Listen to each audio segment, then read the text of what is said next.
Hi everyone, I'm Tyler. I'm Zachary, and we are from Yanghi Judges Club, and we'd like to thank you for watching this informational video that gives a brief introduction to judging speech and debate overall.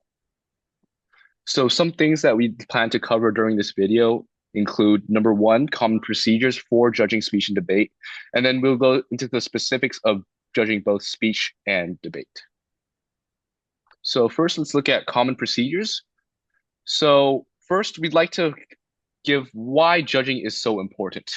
We believe that judging is extremely important, obviously, because number one, you are there to ensure fairness and structure of the debate round.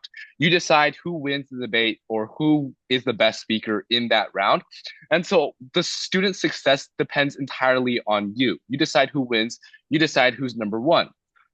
However, furthermore, you also help these students learn and grow. Your feedback is essential to these students. Many students come to these speech and debate competitions just to learn and grow from their experience.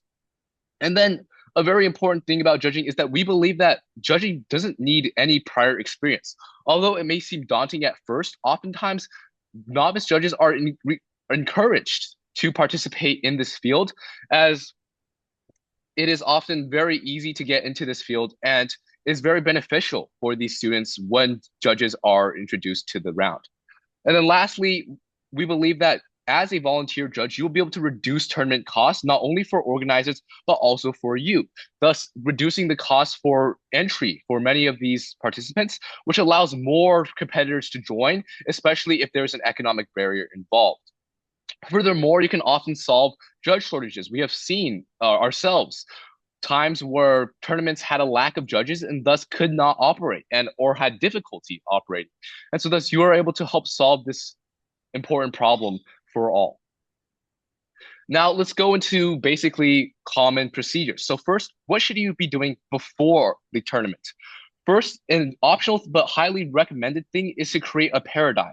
A paradigm is something that you can find on Tabroom that basically outlines a brief introduction to a judge. So oftentimes debaters or speakers are encouraged to search up the paradigm of a judge so that they can have a better picture of who will be judging their round in the future.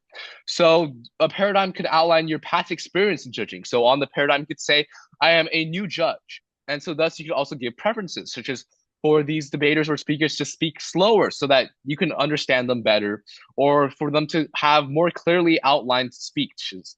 And so overall, just a paradigm could be helpful for you to ensure that these debaters or speakers know what to expect before they come into the round. Furthermore, we encourage you to be familiar with the tournament website. Oftentimes, these website can be very complex or daunting. And so thus you should be familiar with not only the website, but also if you're doing online, the video platform that you'll be in. So a very common website would be Tabroom. However, there's often a wide variety of websites that speech and debate tournaments will be hosted on. And then you can also find the tournament scheduled beforehand on these websites for you to be more familiar with the time input required. And then lastly, you should also be familiar with the process as we will try to outline in this video, as well as the event you will try to that you will be debating if you judging rather if you know beforehand. And then we also plan to put out more educational videos on certain events and how to judge them. However, we do know that there is already a lot of great resources out there online for you to know and learn more about the event that you will be judging beforehand.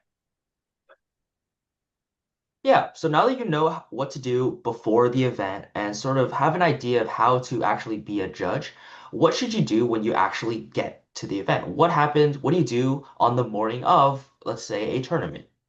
So the first thing that you should be doing when you, let's say, get to an in-person tournament, get to like a school campus, or maybe start an online tournament, is you need to find the judges' room. The judges' room is a room or a meeting where all the judges are supposed to check in and just hang out when they have time. So for in-person events, a judges' room are basically is a physical room where judges are supposed to go to. For digital events, this will usually be a online meeting room that will be found on the tournament website and or sent to you via email. So this judges room is very important because, first of all, they host the judges briefing session. This will usually happen before the competition starts, and attending this briefing session is going to be very valuable for you because you're able to ask questions for the tournament directors, and you're able to, get some information about how the tournament is going to be run, as well as the rules that you have to follow as a judge. And so also do remember that you will probably continue to use the judge's room during the tournament, so don't forget about it. And usually if you're an in-person, you're going to be hanging out in the judge's room, either waiting for your next assignment or just working on, let's say, a ballot for the previous round that you're just finishing up. So now that you know what to do when you get to a speech and debate tournament, we actually need to talk about what to do when you actually begin a round. So usually you will be given an assignment in the judging room. So in person, the judging room will notify you of your assignment, and online you will receive an email or you can access your next round through the tournament website. And so when you access these rounds, you will be given what's called a ballot. A ballot is going to be pretty much always digital, and essentially it's a form that you have to fill out where you're going to be able to fill out, your round decisions. You're going to be able to fill out speaker feedback, and it's just going to be how you actually give the tournament your decisions as the judge. So when you find the link that takes you to your ballot, you should be opening it and accepting the ballot. And once you find the ballot, you also need to find the room that the event will take place in, if it's a physical room, or find the link to the video room that it'll take place in if it's online. So let's look at some of these let's look at some of the examples. So for this one, on the picture on the left, that's a picture of an email that I received from forensicstournament.net, which is one of the popular tournament websites. And they, as a judge, they have sent me an email that says, "Hey, I have a ballot for middle school interp round one." And there's a big button here that says, "Click to accept the ballot." And I'll be clicking, and that's how I access my ballot for that round. For something like the picture on the right, this is actually a picture of tab room. You will be going into sort of the judges tab um, on your account, which you should have a tab room account if you're going to be judging for a tournament hosted via tab room. And you can see that you're actually going to be able to find your current ballots in the judging section. And you have, hey, I have the round name, I have the start time. You can enter your ballot, and if you look on the bottom left of this picture, there's a button with a camera on it. That's actually going to be the button that you click to access the video room where these competitors are actually going to be debating or yeah, debating. So now that you've actually found your ballot, you're going to be going into the rounds themselves, and you're going to be filling out your ballot as the round progresses. So on the ballot, there's going to be a lot of fields. Let me walk you through them. So first, most importantly, you're going to be having the rankings or winners. Now, these depend on if you're on whether if you're judging debate or speech.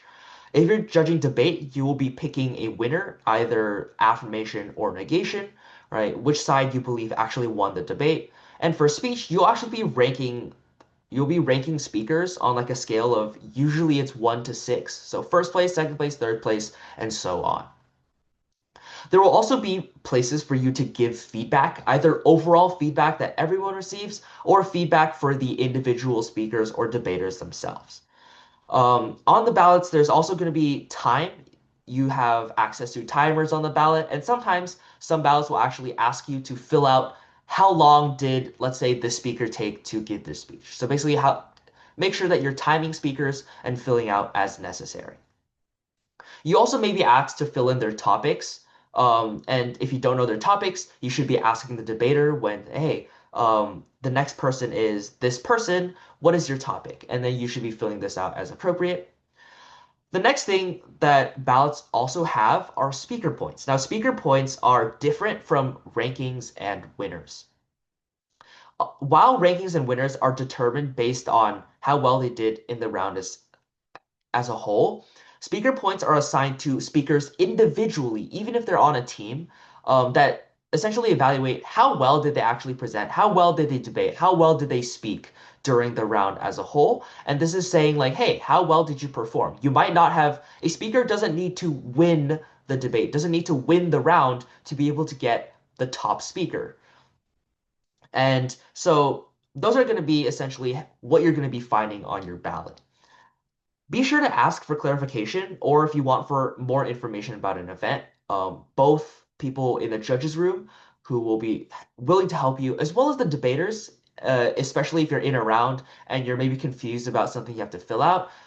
You can definitely ask the debaters. A lot of them have a lot of experience with what you should be putting into these ballots. And lastly, make sure that when you're filling out your ballot, you don't be late. Especially after a round ends, you should be filling out your ballot as quick as you can, making sure that you're turning it in before the next round begins so that the tournament directors can accurately actually assign people their next round. So don't be the one that holds up a tournament. So here's an example of a ballot. So this is a digital ballot. This is a tab room ballot. And on the top right corner, you can see this is a in-person debate event and your in-person speech event, and you're going to be going to room A101 to judge the event. You can see here that on the sort of this block, this big block in the middle, you have the speakers, their code, right? Speaker 100, speaker 102, speaker 104. You have a area to put their prompt or to put their topic. You have their ranks, which is how well you think each one did, as well as their speaker points. Now, for speech events, you do want to keep in mind that because you're evaluating speakers on, well, being good speakers, the ranks should match the points. This might be different in debate, but the ranks in speech events should match the points. On the bottom, you can also see you have a large area for feedback.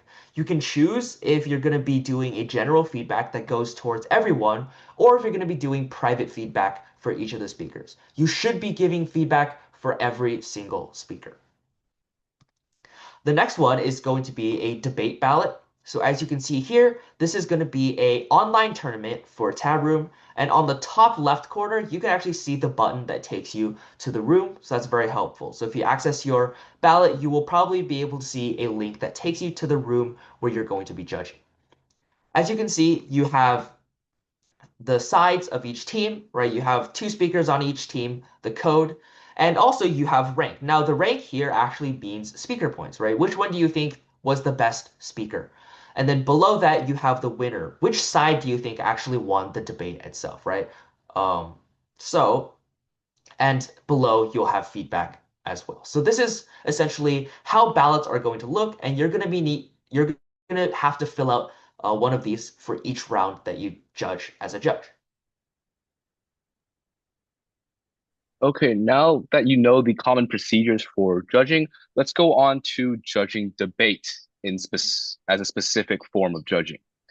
So, what is your role when you're judging debate? So, as a judge, when judging a debate round, you'll be neutrally judging two sides arguing on the same topic. So, one side will be arguing in favor of the topic, which is called affirmation, and then one side will be arguing against the topic, which will be called negation. So, one of the most important roles of a debate judge is to take notes on the round.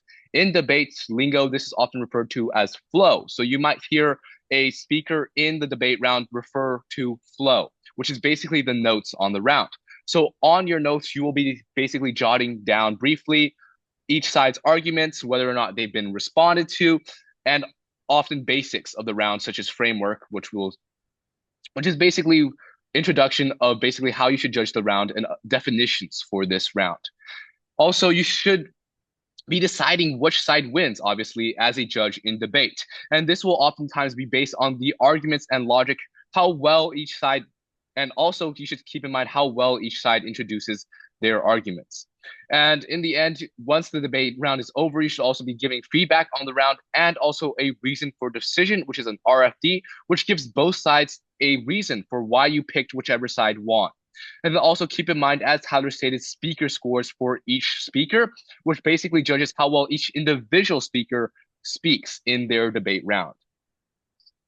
Now, oftentimes judges find it difficult to decide which side wins in the debate round So one of the most important things you should be looking out for is your flow. You should be deciding which side has the best arguments and also which side responded to their other side's arguments the best. So you should thus these are called rebuttals. You should also look out for dropped, which is basically another term for unanswered arguments. And you should keep that in mind when deciding which side wins. And one of the most important things also to deciding which side wins is evaluating your impacts. So there are four main ways you can evaluate your impact. So impacts are basically things that a debater tells you, which basically tells you how important a argument is in a round. So at the end of each contention or reason for their side, they will give you an impact most of the time. So what one way to evaluate impact is magnitude, which is basically how big your impact is. You can also evaluate impact on scope, which is basically how many people or how many things your side will impact based on your argument.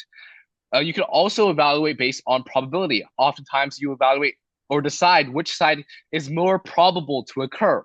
And then lastly, you should also be evaluating on time frame. You should basically most of the time prefer which side's argument will occur the fastest or which side's impact will occur the fastest. And then one thing to keep in mind is also weighing mechanism or value. This is basically what the debate, a form of which the debaters tell you what you should be evaluating the round on. So weighing mechanisms or value could be, for example, a broad weighing mechanism, for example, net benefits, in which you'll be basically judging based on all forms of impacts. However, there might be more specific weighing mechanism or values, such as economic related values or weighing mechanisms, where you will only be judging based on the economic impacts that are introduced in this round. And then let's continue on to common debate events. Now, once again, keep in mind that we will plan on putting out more in in-depth videos on various events, but these are basically just the common debate events and a brief description. So policy debate is going to be a two-on-two form of evidence-based debate, while Lincoln Douglas will be a one-on-one, which competitors will be debating more on values. And then there's also public forum debate, which is a two-on-two debate that oftentimes debates current events. And there's also parliamentary debate, which is a two-on-two debate that is oftentimes more complex and longer, where you debate a wide array of resolutions.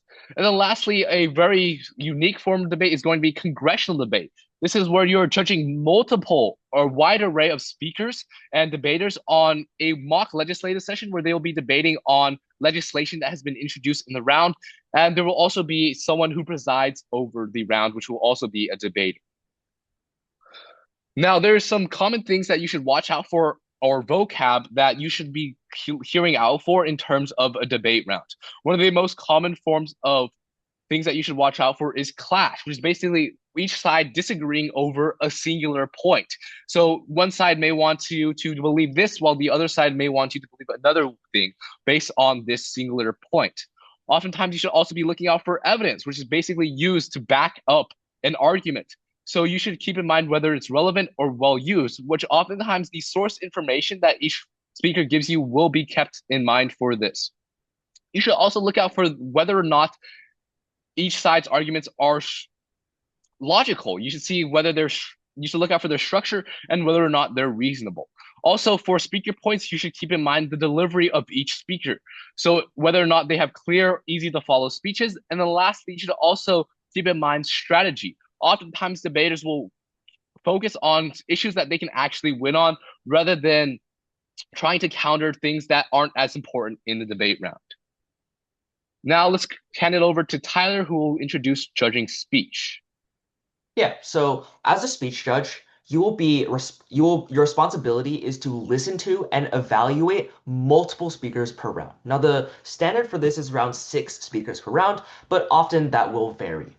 So when you're listening to the speakers present and give their topic as well as their speeches, as a judge, you should be taking notes about both content and delivery. Differently from debate, as a speech judge, you should also be taking notes on their presentation as well. Content wise, you should be taking stuff about their arguments or their evidence. How well do they support their claims? But more than that, you should also be noticing how good is their posture? Do they have solid eye contact, and do they have, let's say, a confident tone or not? And so by by taking all these factors into consideration, you will be ranking speakers based on how well they have performed in both of these categories, as well as write meaningful feedback for each speaker. And so after you have listened to everyone speak, you're going to be, as a judge, you're going to need to decide rankings. Now, speech is more broadly judged for overall presentation compared to debate, which is more focused on argumentation, right? You're going to be taking into account both content and delivery. And as a speech judge, what helps me the most is looking at what aspects each event focuses on to find out what matters the most.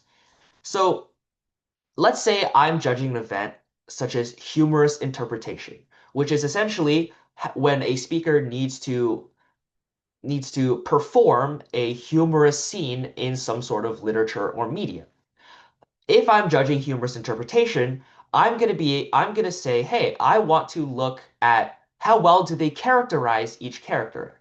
Do they use effective body language that, it's not too distracting, but it effectively communicates the mood as well as the personality of the characters that they're role playing as? And do they have the appropriate tone when, saying their lines or saying whatever the narrator is speaking?"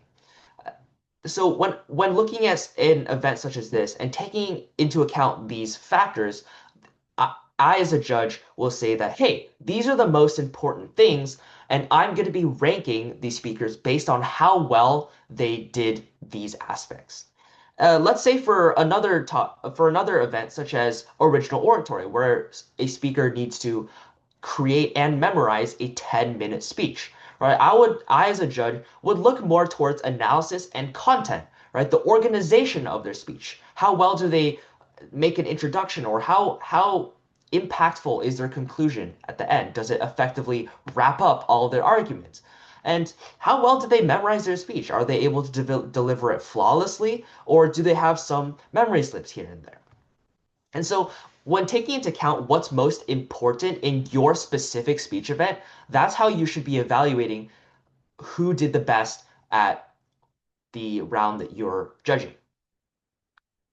And so now we're going to be going to some more common speech events. So common speech events are things such as impromptu, which is when a speaker takes 2 minutes to prepare a 5-minute speech. You have extemporaneous speaking, where students prepare a 7-minute speech on a recent event, both domestic or international. You have things such as declamation and prose, which is a performance of literary work. You have original oratory, which I've said was a speech. You have things such as information, where students make a presentation to inform you about an event or thing in the world. You also have things such as dramatic and humorous interpretation, storytelling, duo interpretation, and pro-con challenge. One notable speech event that I forgot that it isn't included in this slide is actually SPAR. SPAR is a quick debate event that actually is considered as a speech event. And when you're debating something, when you're judging something like SPAR, you still have to keep in mind that although it is a debate-centered sort of event, you still should be evaluating it in terms of a speech judge, looking at how well each speaker is responding, how well they're presenting their arguments, and how well they're refuting their opponents, as well as making conclusions. So now that we're done with the specifics for both speech as well as judging debate, there are actually some things that are universal to both, and that's feedback. And Zachary can tell you all about feedback. Yes, so we really want to focus on feedback as judges because, as I've said before, it's vital to a student's growth and development. As I said also before, a lot of debaters or speakers come to these competitions in order to gain experience and in order to gain insight from someone else judging whether or not they did good or bad. So one important thing is to be honest. You should point out areas where these debaters or competitors should improve.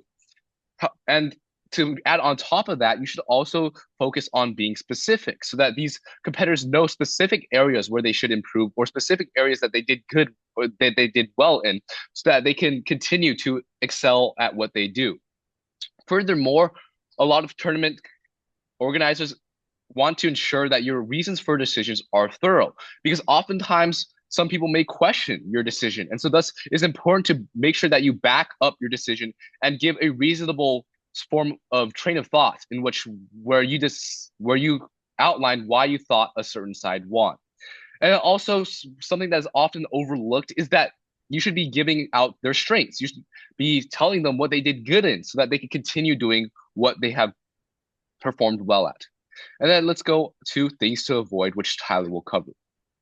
Yeah, as a judge, you should be acting as the pinnacle of equality in a round. You should be evaluating speakers based on their merit and their merit alone. So when you're judging a round, you should avoid bringing in outside information or bias. In a round, you need to have a tabula rasa, a blank slate. One thing where this is a huge problem with judges is, let's say, both in like debate or speech. Let's say a speaker was presenting on a topic that had to do with President Trump's tariffs. As a judge, you need to be able to evaluate that speaker and their arguments simply based on what is said in the round. Now, you might have personal opinions about President Trump's tariffs, and you need to be able to separate your personal opinions with what has been actually explicitly said in the round. And this is especially important in debate when your personal biases could be affecting your judgment of who you believe is winning the round. Because you might believe that, oh, hey, this speaker's argument I agree with personally, and therefore it's stronger than the other sides. This is something you need to avoid at all costs, and you always need to be conscious about how your personal opinions and biases might be affecting the round and seek to eliminate those thoughts as best as you can. You also need to avoid judging based on other metrics, such as appearance, the appearance of the speaker, their accent, as well as their like Wi-Fi connectivity if they're doing an online tournament. Now, I do understand that some things such as bad Wi-Fi can affect how well you can hear them, but you as a judge, you should always be doing your best to minimize how much these how much factors like these affect your judgment as the judge of that round. And so, apart from making decisions as the judge, you also need to avoid interrupting or giving feedback during the round. Speech and debate is very student focused. So, during the round, make sure to actually give the students the stage and allow them to debate to their full potential. And unless you have like pressing questions, there's really no need to interrupt while speakers are actually presenting or when debaters are giving their arguments. And additional one, don't reward speed over clarity. Just because someone speaks faster does not mean that their arguments are better than someone who takes a slower approach. Yes, so we'd like to thank you for making it all the way to the end of this video. We hope that the information that we covered in this video was beneficial and helpful to you. And if you do have any questions on the content covered in this video or just judging in general, please do not hesitate to reach out to us at liangyijudgeclub@gmail.com as an email or text this number below 909-610-7158, and we will try to get back to you as soon as possible. Thank you, everyone.